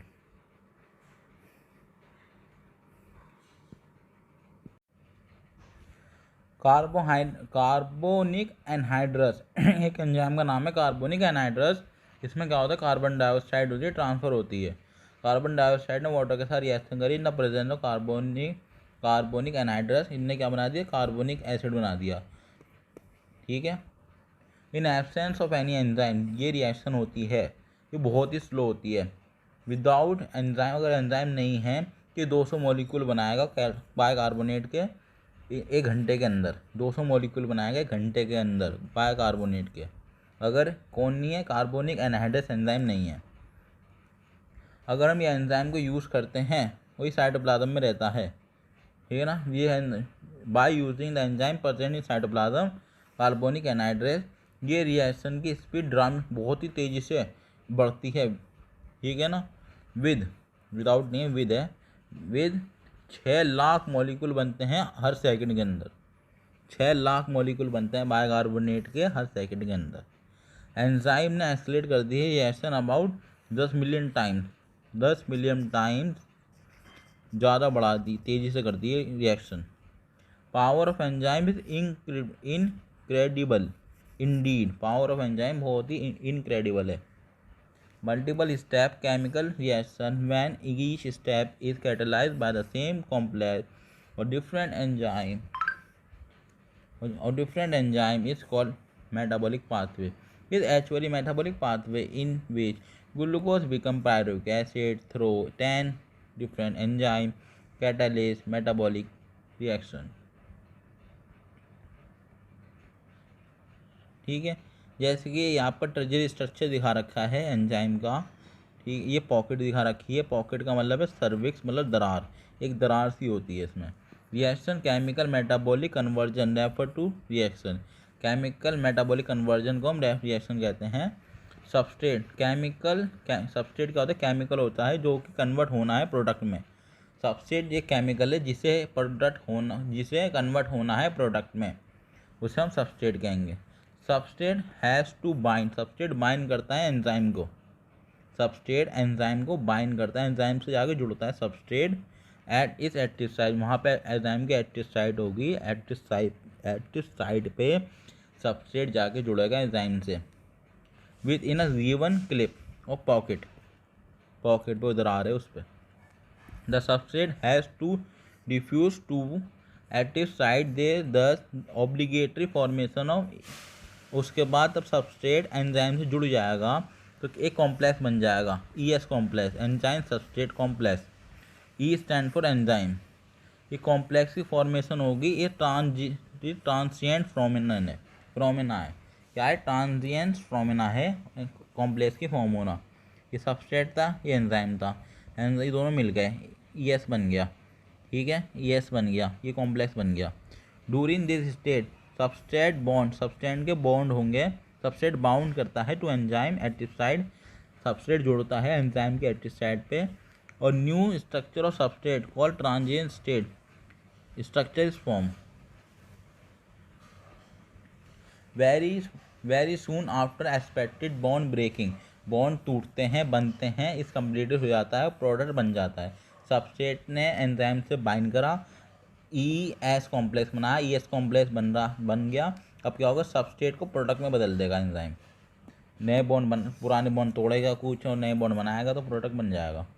और उसके बाद ये EP बन जाएंगे और EP के प्रोडक्ट अलग हो जाएगा। फिर very soon after the expected bond making is completed, the product is released from active site.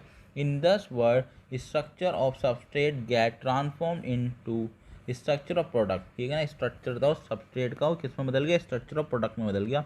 Path of this transformation must go through the so called transition state, transition state आती है, ठीक है ना, transition state से जो ये ES था इस पर ट्रांजिशन स्टेट आती है, फिर ये प्रोडक्ट में बदल जाते हैं।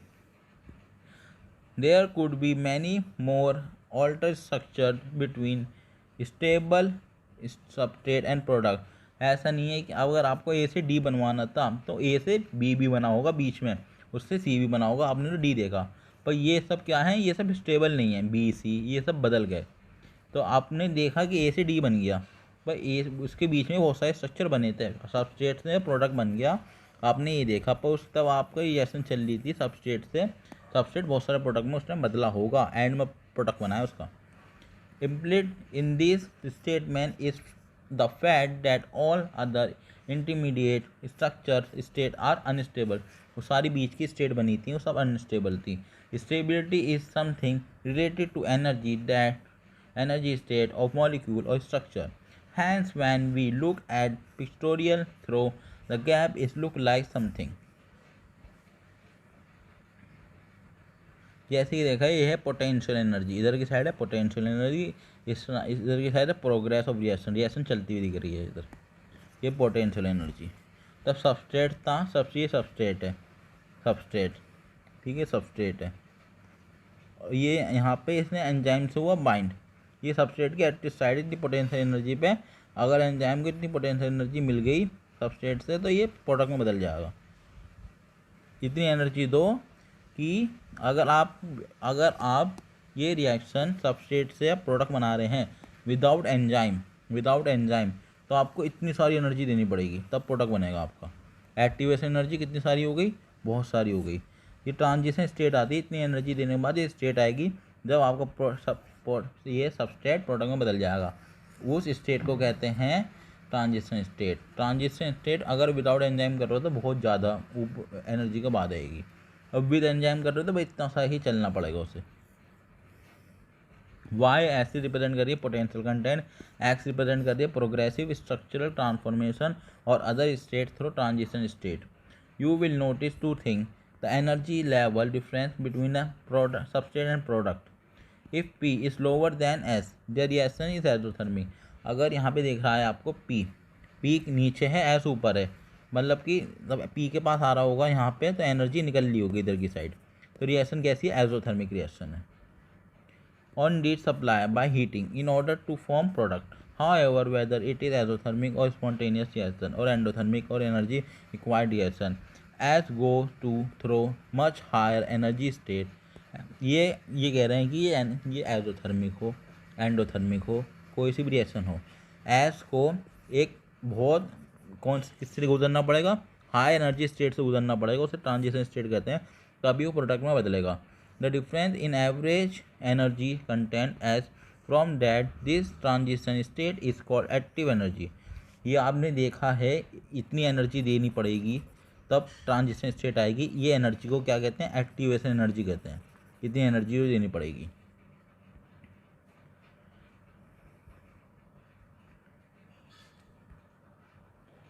यहाँ भी आपने देखा कि क्या ये एंजाइम हो गया, सबस्ट्रेट से बाइंड हुआ, कॉम्प्लेक्स बना, उसके बाद अलग हो गया, प्रोडक्ट निकल के भाग गया। एंजाइम ने इंक्रीज कर दिया rate of reaction by lowering. Enzyme ने रेट ऑफ रिएक्शन कैसे इंक्रीज करा, इनने कम कर दी एक्टिवेशन एनर्जी। एंजाइम ने कम कर दी एक्टिवेशन एनर्जी को, इससे रेट बढ़ गया।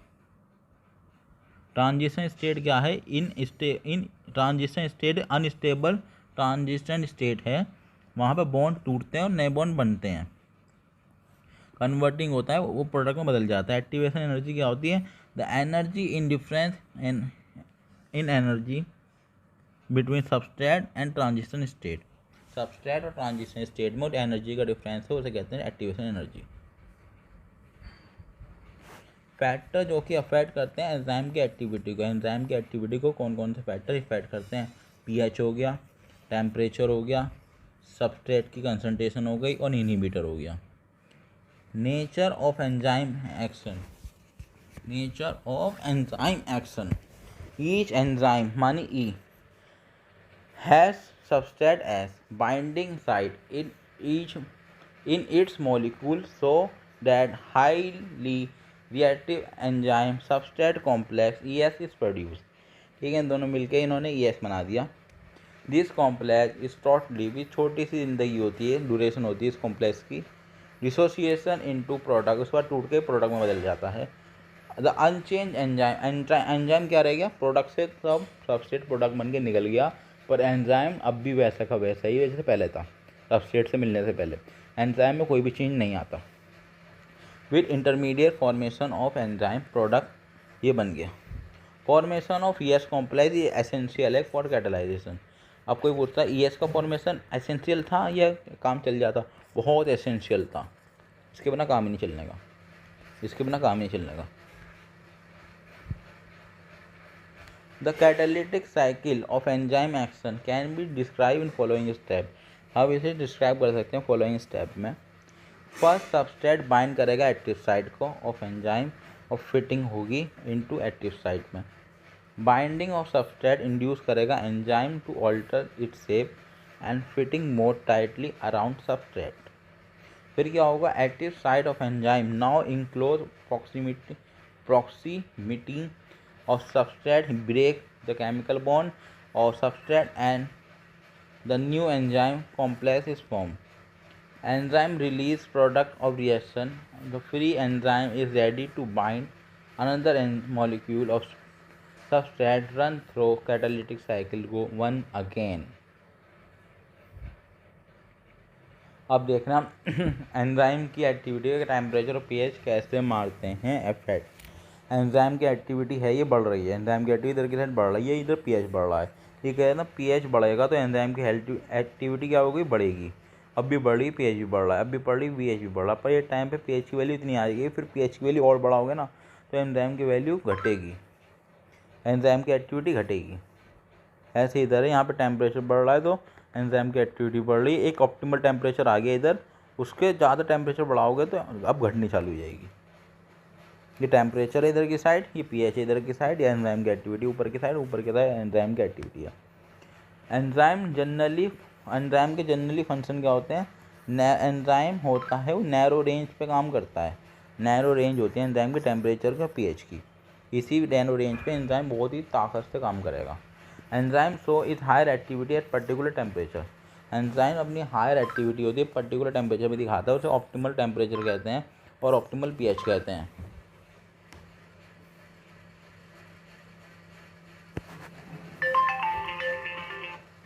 एक्टिविटी डेक्लाइन बोथ, अगर आप ऑप्टिमल टेम्परेचर से नीचे जाएंगे तब भी आपकी एक्टिविटी कम होनी चालू हो जाएगी, ऑप्टिमल टेम्परेचर या ऑप्टिमल वैल्यू से ऊपर जाओगे तब भी आपकी एक्टिविटी घटेगी।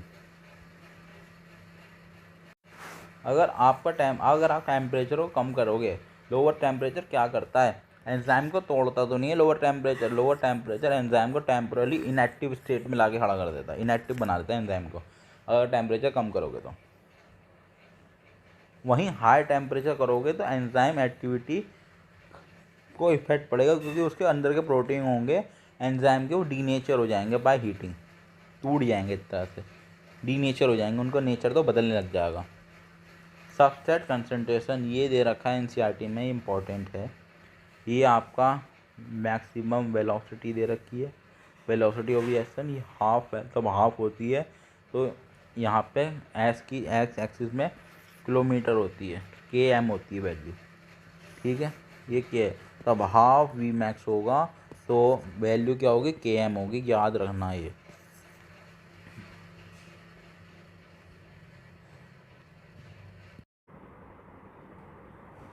With increase in substrate concentration, जैसे जैसे सबस्ट्रेट की कंसंट्रेशन बढ़ रही है, velocity of enzymatic reaction rise at first, शुरुआत में तो क्या कर रही है, राइज कर रही है, ये बढ़ रही है, फिर थोड़ी कम बढ़ते बढ़ते कांस्टेंट हो गई।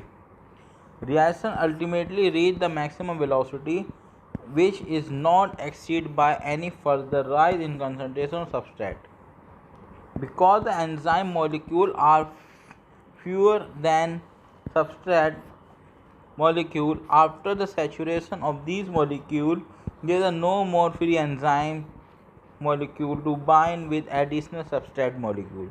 तो ये saturation आ गया, एंजाइम का मॉलिक्यूल इतने तो सब काम पे लगे हुए हैं।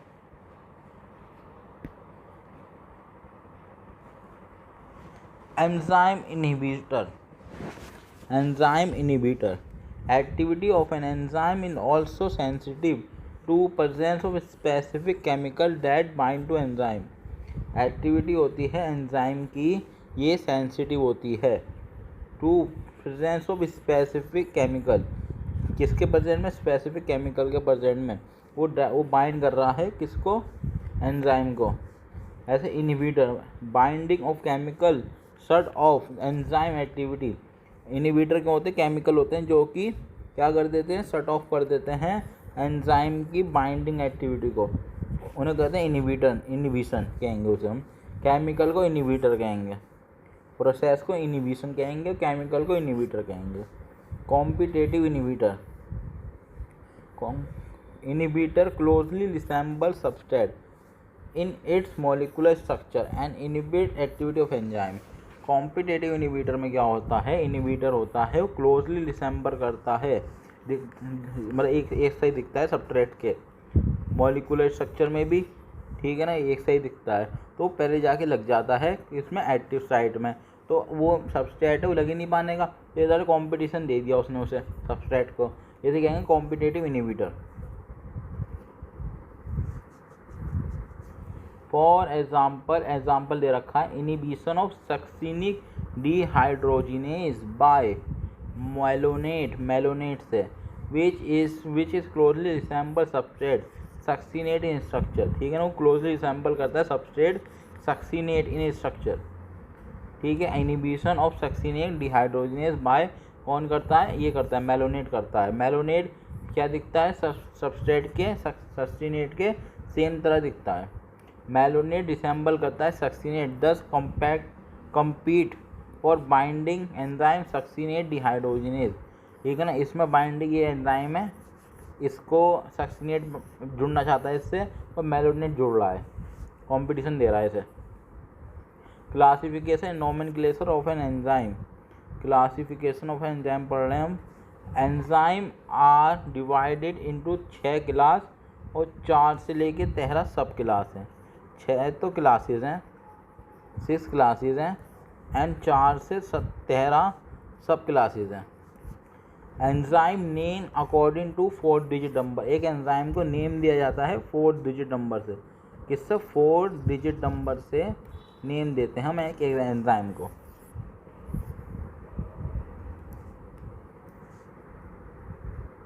छः क्लास होती है एंजाइम की, 6 क्लास होती है एंजाइम की, ये नंबर ध्यान रखना, पहले मैं पहली क्लास पढ़ा रहा हूँ उसका नंबर पहला ही है और मैं वो दूसरी क्लास पढ़ा रहा हूँ उसका नंबर दूसरा ही है, ये नंबर उसे लगा रखी हैं क्लासें। पहली क्लास का नाम है ऑक्सीडो रिडक्टेज, ऑक्सीडो रिडक्टेज और डिहाइड्रोजिनेज, दो नाम है इससे, oxido reductase dehydrogenase. Enzyme which catalyse oxidation करता है, रिडक्शन करता है बिटवीन 2 सबस्ट्रेट एस और एस, जैसे कि यहाँ पे एक सबस्ट्रेट था और ये दूसरा सबस्ट्रेट था, एक को तो ऑक्सीडाइज, ये रिड्यूस हो गया, ये ऑक्सीडाइज हो गया, ठीक है। ट्रांसफरेज एंजाइम कैटेलाइज्ड, मतलब इसमें क्या होती है, इसमें डिटॉक्स होती है आपकी, ट्रांसफर एंजाइम कैटेलाइजिंग करते हैं ट्रांसफर ऑफ ग्रुप की ट्रांसफ़र करते हैं। एक सबस्ट्रेट है, उसके बाद ग्रुप है, दूसरे सबस्ट्रेट के बाद ग्रुप नहीं है। अब ये वाले सबस्ट्रेट के बाद ग्रुप आ गया, जिसके बाद ग्रुप नहीं था और उसके पास था, इसका हट गया।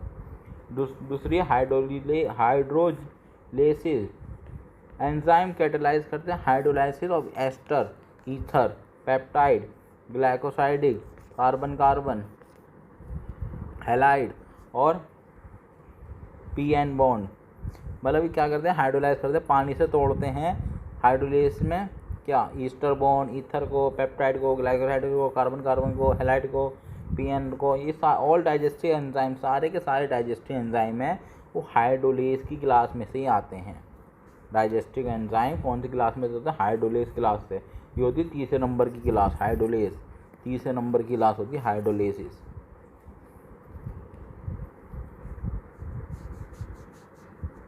Lysis enzyme that catalyse removal of group from substrate by mechanism other than hydrolysis leaving double bond.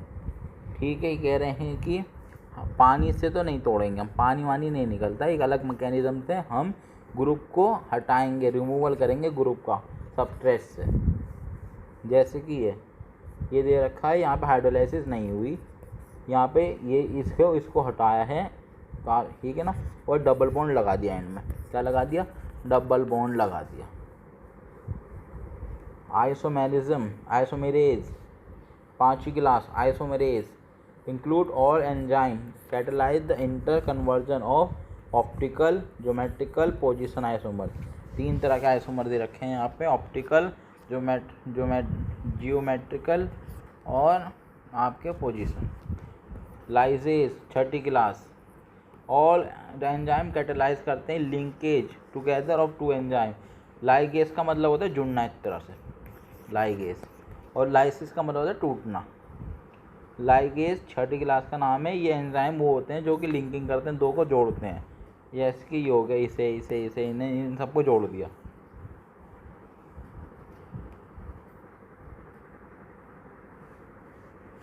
अब ये एनसीईआरटी में दे रखा है, इनके फंक्शन कुछ प्रोटीन है और इनके फंक्शन के बारे में बनना है। Collagen intercellular ground mat substance होता है। कोलेजन क्या होता है, इंटरसेलुलर ग्राउंड सब्सटेंस होता है।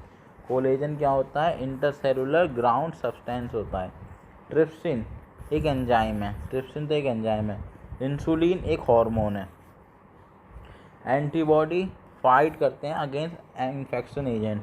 रिसेप्टर सेंसरी रिसेप्शन करते हैं, स्मेल हो गया, टेस्ट हो गया, हार्मोन हो गया, एक्सेट्रा। GLUT4 ये बहुत इंपॉर्टेंट है, इसके बारे में क्वेश्चन बहुत आते हैं। GLUT4 GLUT4 ये क्या करता है, अनेबल करता है ग्लूकोज का ट्रांसफ़र इनटू सेल। ग्लूकोज का ट्रांसफ़र हो जाए सेल में, ये अनेबल करता है। Enable the glucose transfer into the cell, ठीक है ना, अनेबल करता है ग्लूकोज का ट्रांसफ़र इनटू सेल। कौन, GLUT4 अनेबल करता है ग्लूकोज का ट्रांसफ़र इनटू सेल। कोफैक्टर एक होते हैं, कोफैक्टर एक होते हैं एपोएंजाइम, इन दोनों को मिला के हेलो एंजाइम कहते हैं। कोफैक्टर एक होते हैं एपोएंजाइम। कोफैक्टर हो गए, ये हो गए आपके कोफैक्टर, ये हो गया एपोएंजाइम। इन दोनों को मिलाओगे कोफैक्टर और एपोएंजाइम को तो बनता है आपका हेलो एंजाइम। एपोएंजाइम क्या होते हैं, प्रोटीन होते हैं, वो इनएक्टिव फॉर्म में है। प्रोटीन इनएक्टिव फॉर्म में एपोएंजाइम है। एपोएंजाइम ठीक है नहीं, प्रोटीन है इनएक्टिव फॉर्म में। Cofactor plus apoenzyme is equal to holoenzyme. Apoenzyme का inactive protein.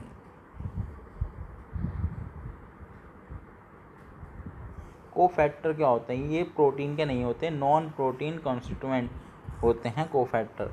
Cofactor protein, no protein, कोई भी प्रोटीन नहीं होता कोफैक्टर में, प्रोटीन वोटीन नहीं होता कोफैक्टर में। और बाउंड टू एंजाइम, ये बाउंड करते हैं एंजाइम से।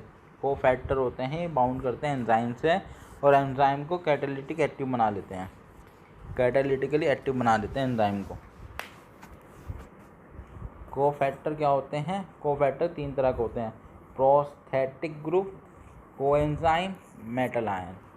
कोफैक्टर 3 तरह के बताए गए हैं। प्रोस्थेटिक ग्रुप, कौन सा group? Prosthetic group, coenzyme, metal ions.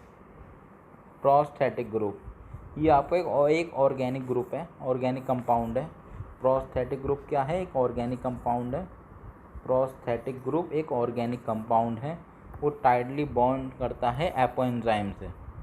Apoenzyme से क्या करते हैं? टाइटली बाउंड होते हैं, जुड़ते हैं जाके। इन peroxidase and catalyze which are required for conversion hydrogen peroxide into water and oxygen। In peroxidase में catalyze which are required for converting hydrogen peroxide into water and oxygen। Heme ये the prosthetic group, ये बहुत important line है। Heme होता है prosthetic group. Heme एक prosthetic group है। कौन सा ग्रुप है? प्रोस्थेटिक ग्रुप है। प्रोस्थेटिक ग्रुप ये the part of active site of enzyme. Coenzyme क्या होते हैं? कोएंजाइम्स भी ऑर्गेनिक कंपाउंड होते हैं, पर ये लूजली बाउंड करते हैं, ये लूजली करते हैं। और वो था ये आपका प्रोस्थेटिक ग्रुप भी टाइटली करता था, टाइटली बाउंड होता था। और ये आपके ये होते हैं, ये आपको एंजाइम ये आपके लूजली बाउंड करते हैं। Association with apoenzyme is only transient and usually during the course of reaction. Association होता है एपोएंजाइम के साथ, कभी होता है only transient, usually during the course of reaction, तो रिएक्शन चल रही हो। Essential chemical component of many coenzyme are vitamin. क्या होते हैं? एसेंशियल केमिकल कंपोनेंट्स होते हैं और मैनी कोएंजाइम क्या होते हैं? विटामिन्स। बहुत सारे एसेंशियल केमिकल कंपोनेंट्स होते हैं और किसके? मैनी कोएंजाइम से, बहुत सारे कोएंजाइम से विटामिन्स होते हैं। Coenzyme nicotinamide adenyl di nucleotide, मतलब नैड। नैड की फुल फॉर्म क्या है? Nicotinamide adenyl di nucleotide. Contain करते हैं विटामिन निएसिन। निएसिन कौन सा विटामिन कंटेन करते हैं? Niacin vitamin. क्या नाम है? Niacin. Metallic ion for further actively which form coordinated bond with side chain at active site at the same time form one or more coordination bond with substrate। ये कह रहे हैं वो मेटल आयन होते हैं, वो उनकी एक्टिविटी होती है, वो बनाती है coordination bond with side chain at active site, और एट द सेम टाइम वो सेम टाइम पे फॉर्म कर देते हैं एक और एक से ज़्यादा coordination bond with substrate. Zinc is cofactor, zinc एक कोफैक्टर है फॉर, जिंक एक कोफैक्टर है, जिंक क्या है? एक कोफैक्टर है फॉर प्रोटोलाइटिक एंजाइम कार्बोक्सीपेप्टिडेज। ठीक है ना, जिंक क्या है? कोफैक्टर है फॉर प्रोटोलाइटिक एंजाइम कार्बोक्सीपेप्टिडेज के लिए। जिंक क्या है? जिंक एक कोफैक्टर है किसके लिए? Proteolytic enzyme carboxypeptidase. वो कोफैक्टर समझ आ गया ना, वो एपो एंजाइम को एक्टिव करेगा, उसे कहेंगे cofactor. Catalytic activity is lost when cofactor is remove. Catalytic property खत्म हो जाती है कब कोफैक्टर हट जाता है एंजाइम से। Which testifies that they play a crucial role in catalytic activity of enzyme. ये बताता है क्रूशियल रोल प्ले करते हैं cofactor in catalytic property of an enzyme. Thank you guys. तो मेरा नाम अमजद और मैं चैप्टर ख़त्म कर चुका हूँ याल्ला। अब मिलते हैं आपसे अगली वीडियो में। Thank you.